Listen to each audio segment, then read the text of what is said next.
Hi, I'm Mike. And I'm Josh. And this is NFGeeks. All right, Josh, you thought of a topic to talk about that I'm actually very familiar with, although I've been in the closet on this issue. So I'm coming out of the closet on this, yeah. And I was thinking we should just title this episode, something NTs are going to hate. Or NTs go bananas. NTs go bananas. So, okay, so I just accept that the NTs are going to go bananas. So go ahead, go bananas. I understand you go bananas. But the NFs there might be other NFs in the closet on this, and other types too. So, all right, so Josh, go ahead, lead us off. Well, we just, there's a movie, a documentary called The Secret, and it's about making, kind of like divining things in your life to happen for you, basically. Yeah, sure. Bottom line it. And it's about feeling a certain way about yourself, like almost like filling yourself with like thoughts of like gratitude and love, almost, and then like thinking positive thoughts, and then those thoughts coming true. And like the whole method behind it is like not thinking about things not happening because you're still thinking about that thing, so it's still gonna come true, but more like good things. So like you don't think like, oh, I'm not gonna get a ticket today, like when I park my car, because you're still thinking about a ticket happening. Sure. So you still could get one, but you want to think like my car's gonna park safely. Yes. Like, that's how you want to do it, basically. Yeah. How did you first come across this? And I'll tell you my story. So.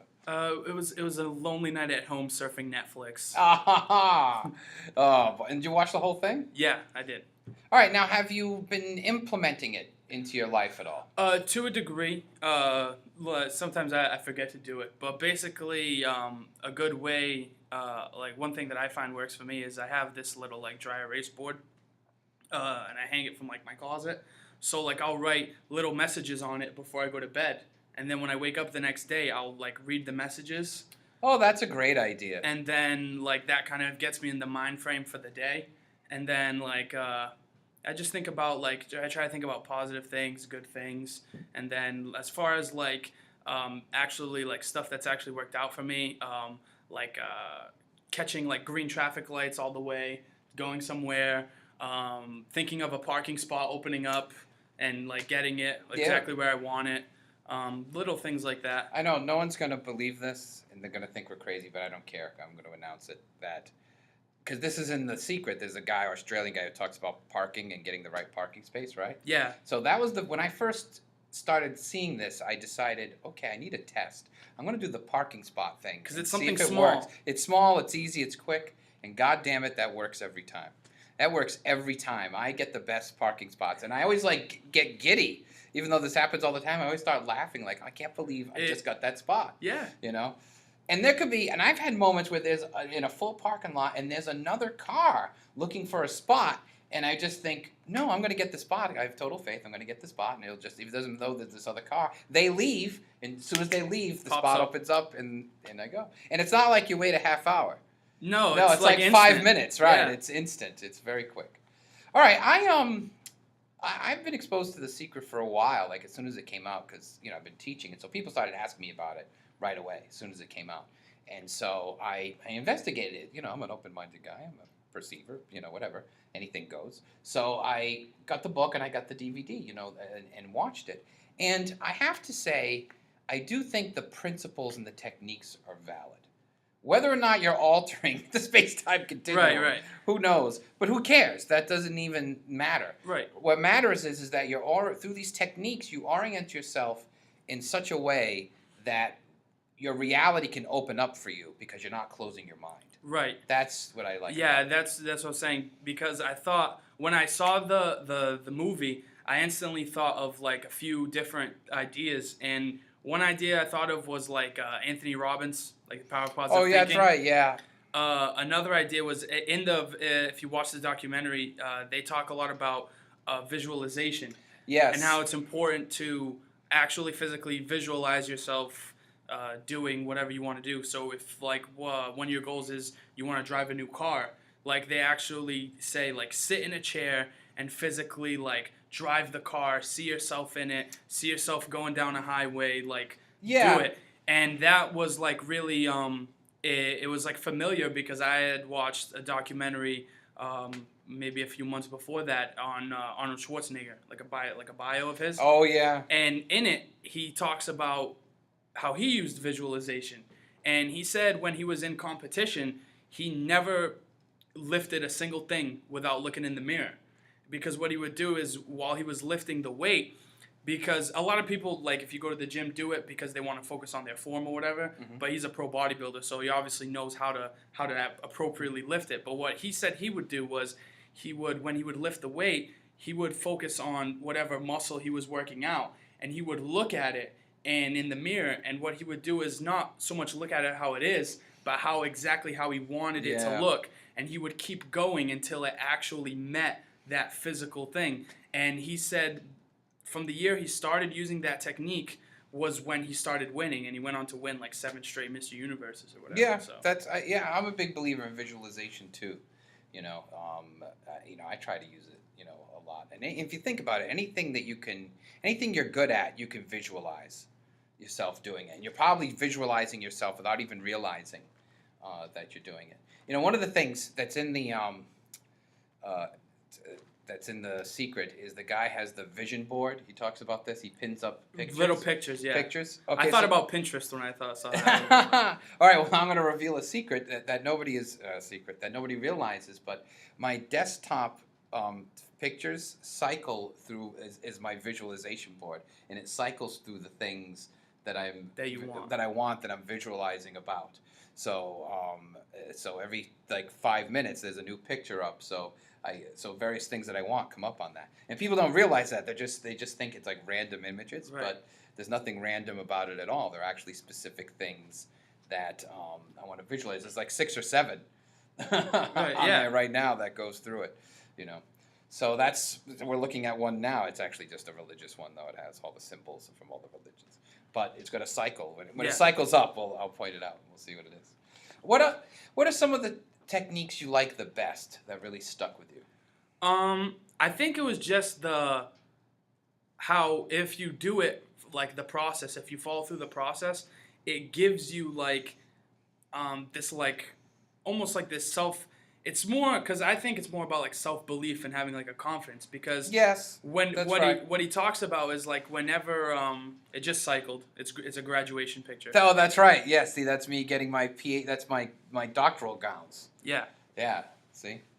But because he talks about how like any successful business person, like he talked about like Walt Disney, Steve Jobs, and all those guys when they first started. They didn't have like startup money or even any idea how they were going to launch. They just said, and he literally quoted one guy, and he said, I have no idea how I'm going to do this, but I'm just going to wake up every morning and do it and know that eventually I'm going to be a millionaire. And it happened. And like the Chicken Soup for the Soul guy, the guy who wrote that book, he was in that documentary too. And the guy that he learned the secret from a mentor of his. And it was very famous for this. I forget his name, but he's very, very famous for this. And at the time, he was making like $10,000 a year. So he said, "I want to make $100,000." And the year that he focused on that, he actually made like $92,000 or something like that. Right. And today he's like a millionaire. So right. How I think of it is it gives you like this overwhelming like confidence and self-belief that it's almost like, if you were somebody who likes adrenaline, say. And you wouldn't jump off a building, even though that'd be a huge adrenaline rush because you die when you hit the ground. But if there was like a mat or something that was going to catch you, then you jump off the building every time because it would be fun for you. And to me, like knowing the secret is kind of like having that mat there, because if you feel like you're not going to fail, then you're going to just try with just relentlessly until you succeed because you're not going to fail. And I think that's a good mindset for everyone to have, especially if you have lofty goals in life. Yeah, and I agree, because that's the power of the techniques is that it opens your mind to the possibilities through just orienting yourself. It's basically an orientation where you're open to do certain things, and if you didn't do these things and you're not oriented, your mind's closed, and so new things can't happen. Right. I mean, it sort of alludes to the fact that there's something metaphysical going on that, which is very NF. It is. But I have to say, the park and spot thing works. I mean, it works. It does. But I think even all the types, even NTs, can appreciate the fact that when you empower yourself like that, even if you don't necessarily hit that exact goal, by striving for something greater and feeling like you're not going to fail, you are going to achieve more than what you would do if you just thought, well, there's nothing better I can do, and just keep going on a, lackluster path in life. By shooting so highly for things, you may not achieve that. Even if you don't achieve that greatness, you're still going to achieve a much higher level than what you were doing before. So I think, all the types can appreciate that, self-motivating drive, I think, which comes with it. Even if you don't believe in the metaphysical part, even though, it is kind of true, guys. But even if you don't believe in that, I still think the other principles of it can be appreciated by everyone. Yeah. One of the things in the movie that I really like, and I try to do this, and the Heart Rocks is related to it. And that's the thing about the rocks, the gratitude rocks, where this guy talks about how he has a rock, and when he touches the rock, he just carries it with him. And when he touches the rock, he thinks of all the things that he's grateful for. Right. And that sort of keeps him in an oriented place. And I think that's a great idea. To have a little token. Yes. That's why in NFs like that, because it's symbolism. And that's why NFs love little talisman, little kind of necklaces and things, you know what I mean? I have keychains. So, there you go. What do you got? I have, right now, I have the Seven Swords keychain. Oh. And it's about having protection by love. And it's about strength and radiating that, feeling that so much in that it radiates out. Yeah, there you go. About. That's not NF. I don't know what is. And I also have this little fist. I'm Portuguese, but that's my background. And we believe this little fist warns away spirits or whatever. So I have that too. Oh, good. I hope it's working for you. Yeah. So. Yeah. Well, the good thing to do with the rocks is combine all this, and this is a good thing maybe with the crystals, is that you could also use the rocks for visualization and your goals and things. So if you carry around a little rock, every time you touch the rock, you can sort of visualize the things that you want or the things you're trying to do, almost embed the thought in the rock. Right, exactly, and that way every time you touch it, you get into contact with it. You feel like the energy. Right, and then you can see it through, and then you can think about it, I had a rock like that, I lost it.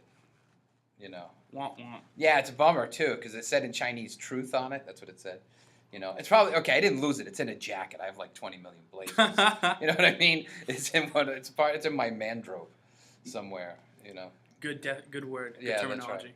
Yeah, well, that's what it is. Mandrobe. All right. What else about the Secret talks about relationships and sort of visualizing relationships and things. How do you feel about that? I guess it's possible. If it can work to get you a house and a fortune, I guess it could work to get you a lover too. Why not, right? Mm-hmm. But I don't know. I think that I wouldn't say. I feel like that kind of, because with everything else, it's more physical things. It's more things. It's material things. Whereas love, I feel like that would be influencing somebody else's free will almost. Well, true, but I think the concept is more of a magnetism, a magnetism of the right chemistries or something like that. That's how they explain it. Instead of making it like a selfish sort of love potion kind of thing, having somebody fall in love with you, could just be sort of orienting yourself towards the soulmate. Yeah. You know what I mean? And then opening up your mind towards that and moving towards that. That could be one way of thinking about it. Sure. There's also one last thing. There's also a thing about feng shui in it, where this woman is advising this guy about the paintings at his house. You know what I mean? He has all these paintings of women, and she says, well, if you paint yourself in a romantic relationship, that's what happens. Mm-hmm. That'll happen to you, and that's what he does. And now, the reason I want to bring that up is that now think about, we're at the school that I teach at, and we're in a completely white room. It's totally blank, empty. There's nothing in this room. So think of what that, in a feng shui sense, how that's influencing students. You know what I mean? There's not even any windows. There's no windows in this room. A lot of the classrooms at this college don't have windows in their rooms. Yes, by the way. They don't have windows, and only the special. Certainly, philosophy's not getting a class with a window. Basement. Yeah, basement. That's right. Down in the dungeon. But think about what that would do to the in terms of internalizing. Internalizing that there's nothing. Yeah. Like it's an internalization of nothingness. It's almost nihilistic, in a way. You know, there's nothing inspiring. There's nothing to look at. At least there should be at least like a quote or something on the board. Right. It's like white noise. By like some Republican. Like look at it. It's all white noise. The whole thing. Yeah. You know, pretty grim. Yep. All right. Any last words about The Secret? Try it. It works. Yeah. Give it a shot. I absolutely do an open mind and watch it and learn the techniques. Yep. You don't have to believe in the metaphysical stuff, but the techniques are sound. Yeah. I definitely feel that they're sound. Yeah, I think so too. Give it a shot. Yeah, I've been using it to finish my PhD. That's the one I've been using it the most on. So, and I finished my dissertation. So there you go. All right. Anything else? No, that's it. All right. Thanks, Josh.